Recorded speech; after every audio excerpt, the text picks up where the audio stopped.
In the depths of the world's most secure and fortified prisons, a chilling roster of individuals exists. A group of hardened criminals whose notoriety has earned them a place on the list of the most dangerous prisoners on the planet.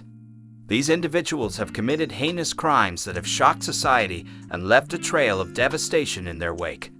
From notorious serial killers to powerful drug lords and terrorists, their actions have earned them a reputation that invokes fear and intrigue. Jason Barnum. Jason Barnum became known as Eyeball, and it's not hard to see why. Barnum's right eye is tattooed black, and he has an eyeball tattooed on his forehead. A serial burglar, Barnum was found hiding in a hotel in 2012 and opened fire on 2 police officers, wounding one.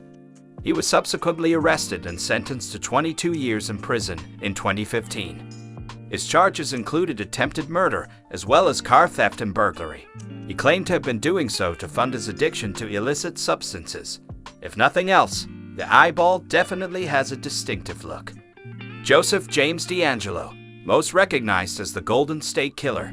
Joseph James DeAngelo is the perpetrator of an alarming amount of crimes. In fact, Golden State was the ninth pseudonym awarded to him by the media. Between 1974 and 1986, DeAngelo murdered 13 people, assaulted over 50 women, and committed around 120 burglaries.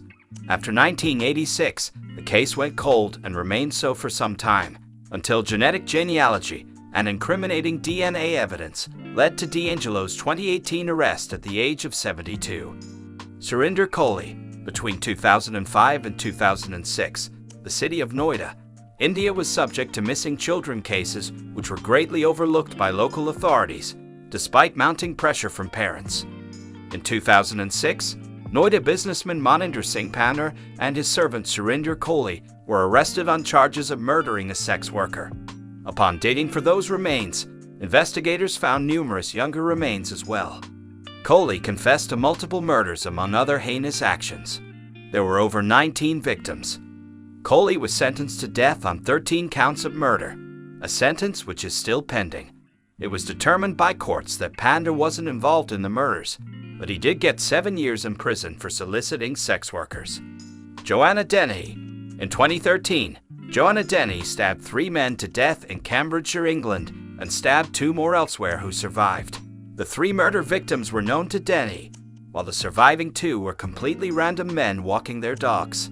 All were premeditated attacks, and Dennehy had allegedly planned to commit 9 murders in total. Charles Cullen. Medical professional serial killers are often referred to as angels of death or mercy. It's an odd nickname, as they're far from angels. In 1986, Charles Cullen graduated from nursing school. He worked at a number of New Jersey and Pennsylvania hospitals in his 16 years as a nurse, during which he administered lethal doses of various substances to multiple patients. He was finally arrested in 2003, and it was determined that he had officially killed 29 patients, and possibly caused hundreds more deaths or complications. Robert Maudsley. British serial killer Robert Maudsley was charged with 3 counts of murder and 1 of manslaughter committed between 1974 and 1978. All 4 of his victims were alleged or incarcerated offenders themselves. His first victim was a man who solicited Maudsley. His second was a fellow patient at the Broadmoor Psychiatric Hospital, and his last 2 were fellow inmates at Wakefield Prison. Maudsley claimed the only individuals who should fear him are sex offenders. In 1983, it was determined that Maudsley could not reside with the general prison population, and he was transferred to solitary confinement, in which he has been since. He attempted to appeal for some form of in-prison freedom in 2000 but was refused. David Berkowitz. Known as the Son of Sam, David Berkowitz's crime spree started in 1975 when he stabbed 2 women in the Bronx in New York. Between then and 1977, Berkowitz killed a total of 6 people and wounded 11, during which time he sent ominous letters to the NYPD and a daily news journalist. He referred to himself as the Son of Sam in the first letter. He's known for terrorizing the New York City area in the late 70s, as he eluded police despite his multiple attacks before finally being caught in 1977. Jochen Guzman. Former drug lord and Sinaloa cartel leader Jochen Guzman had been involved in cartels since the 1970s. After multiple captures and escapes, He was extradited to the US in 2017 to serve out his sentence, eventually arriving at a supermax prison in Colorado.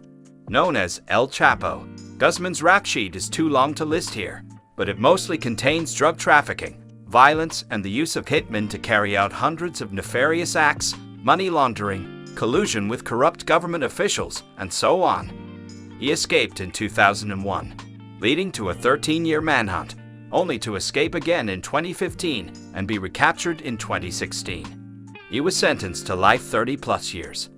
Charles Bronson? No, not that Charles Bronson. This one is known for being a violent prisoner more than anything else. Michael Gordon Peterson was given the stage name Charles Bronson, after the American actor, by a promoter during the criminal's short-lived bare-knuckle boxing career in 1987. Bronson had been getting into trouble since his adolescence, joining a group of robbers at 13 years old. He was arrested several times for anything from crashing a stolen truck to burglary to armed robbery. As of 1993, Bronson has remained in custody due to crimes within the prison system. He was transferred a number of times for violence against fellow inmates and prison guards.